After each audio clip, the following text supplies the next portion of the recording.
आज बच्चों एक और बढ़िया क्वेश्चन ये हमने लिया है आपका लेंस चैप्टर से, प्रकाश के अपवर्तन पाठ से। क्वेश्चन बहुत इम्पॉर्टेंट है, कई बार परीक्षाओं में पूछा गया है। और इस क्वेश्चन को हम कैसे हल करेंगे इसको हम आपको बताने जा रहे हैं।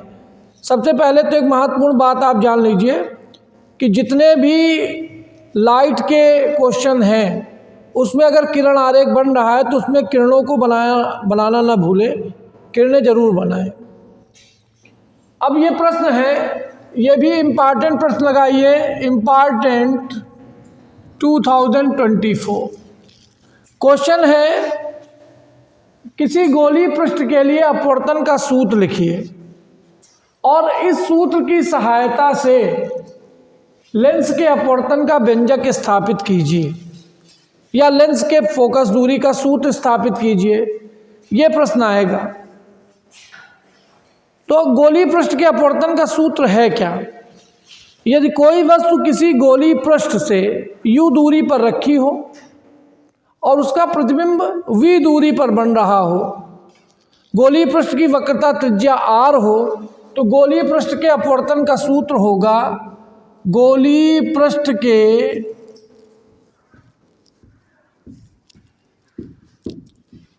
अपवर्तन का सूत्र होगा n/v - 1/u बराबर n-1/r। पहला 1 नंबर का क्वेश्चन तो यही बन गया आपका कि गोलीय पृष्ठ के लिए अपवर्तन का सूत्र लिखिए। ये 1 नंबर में ऐसे भी पूछा जा सकता है, गोलीय पृष्ठ के अपवर्तन का सूत्र लिखिए तथा इसके संकेताक्षरों को समझाइए। तो संकेताक्षर देखिए, n क्या है, माध्यम का अपवर्तनांक, u क्या है, प्रतिबिंब की दूरी, जो वस्तु रखी होगी उसका प्रतिबिंब, u क्या है, वस्तु की दूरी गोलीय पृष्ठ के दर्पण से, और r क्या है, r है वक्रता त्रिज्या गोलीय पृष्ठ की। अब हमको लेंस के लिए अपवर्तन का सूत्र निकालना है। तो लेंस किन्हीं 2 गोलीय पृष्ठों से मिलकर बने समांगी माध्यम को लेंस कहते हैं। तो यहाँ पर हम एक लेंस लेते हैं, ये देखिए किरण आरेख में ये हम एक लेंस बना रहे हैं। ये एक लेंस है जो 2 गोलीय पृष्ठों से मिलकर के बना है और ये इसकी मुख्य अक्ष हो गई। इस वाले पृष्ठ का इसका ध्रुव P1 हो गया, इस वाले पृष्ठ का ध्रुव ये P2 हो गया। इस वाले पृष्ठ का वक्रता केंद्र C1 कहीं यहाँ पर है और इस वाले पृष्ठ का वक्रता केंद्र C2 कहीं यहाँ पर है। हमने पहले पृष्ठ पर अभिलंब खींचा तो C1 से हमने लंब डाल दिया। यह C1 N1 पहले पृष्ठ का अभिलंब है, दूसरे पृष्ठ के लिए हमने अभिलंब खींचा C2 N2, ये अभिलंब हो गया। अब हम यहाँ पर एक वस्तु लेते हैं, ये कोई प्रकाशिक बिंदुवत वस्तु O है जो कि ध्रुव से कितनी दूरी पर है, u दूरी पर है। ये ध्रुव से दूरी हमने u दिखा दी, ये u दूरी पर है। लेंस की मोटाई कितनी है, लेंस की मोटाई t ले लेते हैं। अब जब इस प्रकाशिक वस्तु से एक प्रकाश किरण ये OP1 चली, तो चूंकि ये ध्रुव से होकर के वक्रता केंद्र से होकर के जा रही होती हैं तो ये किरण सीधी निकल जाएगी और एक दूसरी प्रकाश किरण जो कि यहाँ पर बिंदु A पर आपतित हो गई, OA एक आपतित किरण है। अब प्रकाश किरण विरल से सघन में जा रही है तो ये अभिलंब की ओर झुकते हुए दूसरे पृष्ठ पर पहुँच गई और दूसरे पृष्ठ पर पहुँची, यहाँ पर देखेंगे तो दूसरे पृष्ठ, अगर दूसरा पृष्ठ ना हो तो ये प्रकाश किरण किसी बिंदु यहाँ I1 पर फोकस होगी। अगर दूसरा पृष्ठ ना हो तो पहले पृष्ठ से इस प्रतिबिंब की दूरी कितनी हो जाएगी, पहले पृष्ठ से दूरी हो जाएगी V1। ये पहले पृष्ठ से दूरी V1 हो गई। अब V1 जो है, ये जो I1 है, ये दूसरे पृष्ठ के लिए किसका कार्य करेगा, आभासी वस्तु का कार्य करेगा और दूसरे पृष्ठ से अपवर्तन होगा तो ये प्रकाश किरण किसी इस बिंदु पर मिलेगी I पर। दूसरे पृष्ठ से I की दूरी कितनी हो जाएगी, v हो जाएगी। दूसरे पृष्ठ से I1 की दूरी कितनी हो जाएगी, ये हो जाएगी v1 माइनस t हो जाएगी।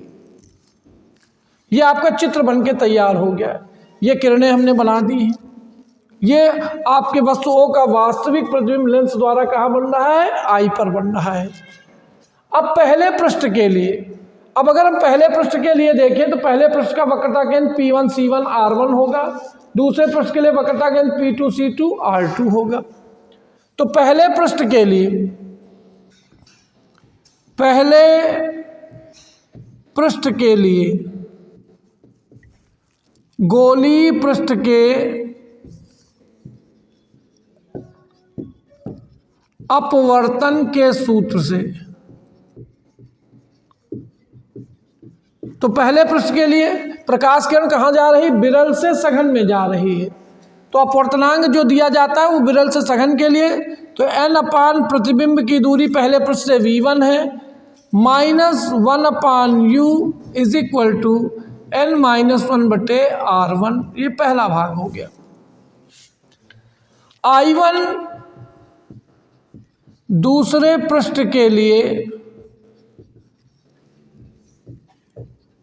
आभासी वस्तु का कार्य करेगा।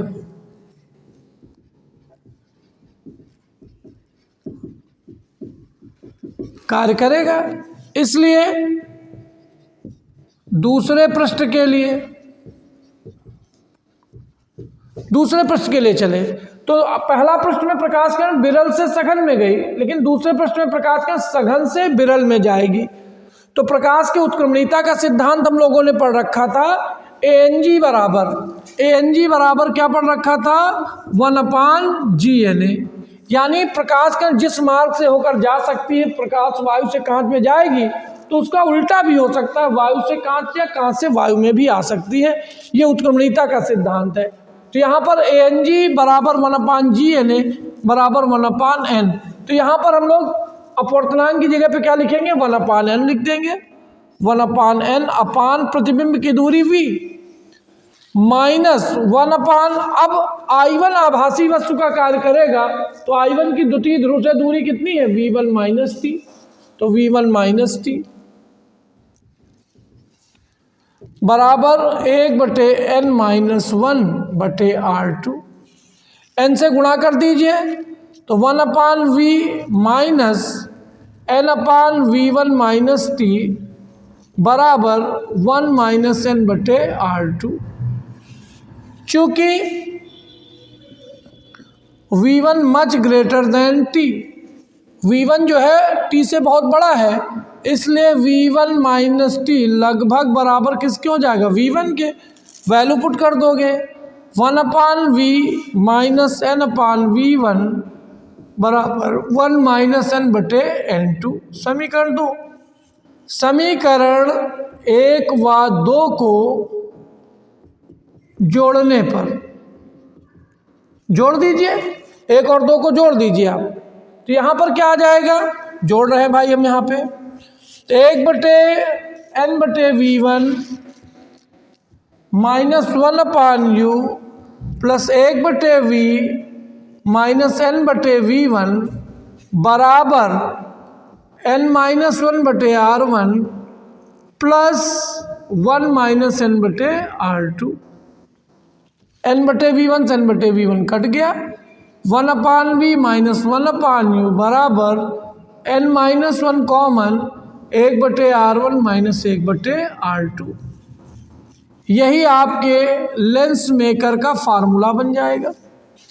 यदि u बराबर हम अनंत कर दें, तो यदि कोई वस्तु अनंत दूरी पर रखी होगी तो उसका प्रतिबिंब कहाँ बनेगा, फोकस पर बनेगा। तो v बराबर किसके आ जाएगा, f के आ जाएगा। ये मान हम रख देंगे समीकरण में, तो ये मान रखे तो 1/f माइनस 1/अनंत बराबर n-1 1/r1 माइनस 1/r2। 1/अनंत 0 होता है, 1/f बराबर n-1 1/r1 माइनस 1/r2। ये लेंस मेकर फार्मूले से किसी लेंस की फोकस दूरी का सूत्र बनेगा। 1/f बराबर n-1 1/r1 माइनस 1/r2। यह सूत्र बताता है कि किसी लेंस की फोकस दूरी किन किन बातों पर निर्भर करती है। तो लेंस की फोकस दूरी अपवर्तनांक पर निर्भर करती है, अपवर्तनांक बढ़ेगा फोकस दूरी घटेगी क्योंकि व्युत्क्रमानुपात में है। और वक्रता त्रिज्या पर निर्भर करेगी, वक्रता त्रिज्या जितनी बढ़ेगी फोकस दूरी उतनी ही बढ़ेगी। ठीक है, तो ये आपका अच्छा सवाल था, इसको आप तैयार करेंगे। धन्यवाद।